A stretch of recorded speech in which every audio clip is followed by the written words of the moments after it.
ऊपर दिए गए तीनों क्रियाकलापों के आधार पर हम कह सकते हैं कि निम्न किसी भी परीक्षण की सहायता से हम निर्धारित कर सकते हैं कि एक रासायनिक अभिक्रिया हुई। आप जो तीनों एक्टिविटीज देखें, आप एक्टिविटीज 1.1 मैग्नीशियम वाला, 1.2 और 1.3, ये तीनों एक्टिविटीज जो आप देखे हैं, ठीक है, इससे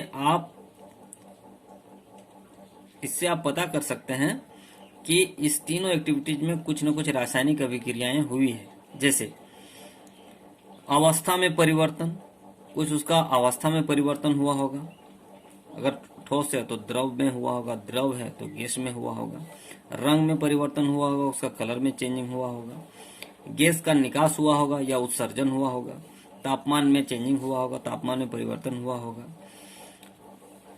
ये सब देखने के बाद हम कह सकते हैं कि आपने जो प्रैक्टिकल किया, एक्टिविटीज किया, उसमें कुछ न कुछ केमिकल रिएक्शंस हुआ, रासायनिक अभिक्रिया हुआ।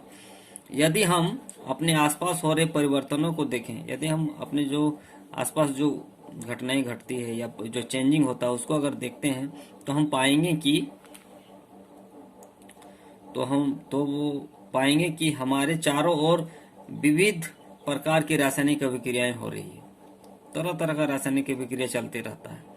इस अध्याय में हम निम्नलिखित विभिन्न प्रकार की रासायनिक अभिक्रियाओं और उनके प्रतीकात्मक निरूपण का अध्ययन करेंगे। इस चैप्टर में हम विभिन्न प्रकार की रासायनिक अभिक्रियाओं के बारे में पढ़ेंगे और उसको किस तरह का किस सिंबल से उसको हम निरूपित करेंगे, इसके बारे में भी पढ़ेंगे। ठीक है, तो रासायनिक अभिक्रिया को हम इस तरह से समझ सकते हैं कि उसके रंग में कोई चेंजिंग हुआ होगा, उसके अवस्था में परिवर्तन हुआ होगा, गैस का कोई उत्सर्जन हुआ होगा, तापमान में चेंजिंग हुआ होगा। ठीक है, रासायनिक अभिक्रिया को हम इस सेंस में समझ सकते हैं कि दो पदार्थ को मिलाए हैं, ठीक है, तो जो तीसरा पदार्थ बना उसका गुण इन दोनों पदार्थ से अलग होगा, क्योंकि इन दोनों के बीच में रासायनिक अभिक्रिया हुई। ठीक है, अब ये जो हम लोग एक्टिविटीज किए थे कोनिकल फ्लास्क वाला, इसमें देखिए, इसमें क्या है, दानेदार जस्ते पर तनु सल्फ्यूरिक अम्ल की अभिक्रिया से हाइड्रोजन गैस का निर्माण। जैसे ये किया तो ये हाइड्रोजन गैस का निर्माण हुआ, जो कि यहाँ कोनिकल फ्लास्क में निकलता हुआ प्रतीत हो रहा है। देखिए कॉर्क है, यहाँ रबड़ का कॉर्क, कांच की नली जिससे हाइड्रोजन गैस बाहर निकल सकता है, शंक्वाकार फ्लास्क है, ये तनु सल्फ्यूरिक अम्ल और दानेदार जस्ता।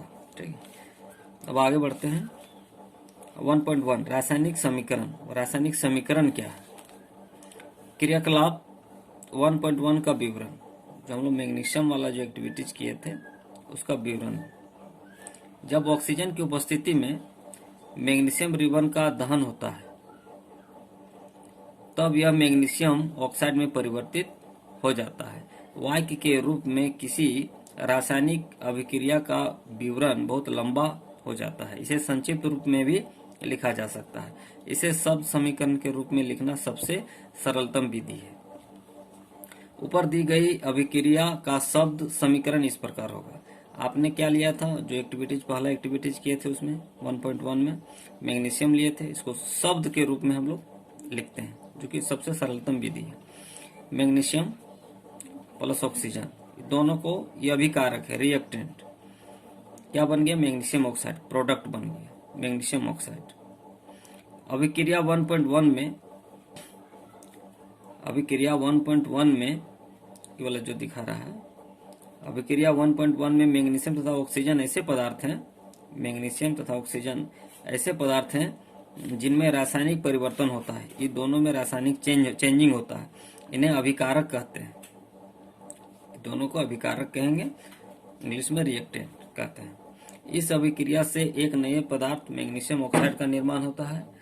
ये दोनों से एक नए पदार्थ मैग्नीशियम ऑक्साइड का निर्माण होता है। इसे हम लोग उत्पाद कहते हैं या इसको प्रोडक्ट कहते हैं। ठीक है, अब देखिए शब्द समीकरण, जो कि अभी हम लोग लिखे हैं शब्द समीकरण। शब्द समीकरण में अभिकारकों के उत्पाद में परिवर्तन को उनके मध्य एक तीर का निशान लगाकर दर्शाया जाता है।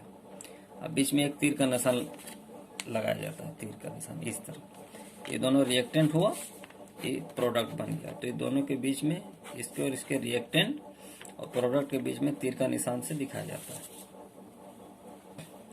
शब्द समीकरण में अभिकारकों के उत्पाद में परिवर्तन को उनके मध्य एक तीर का निशान लगाकर दर्शाया जाता है।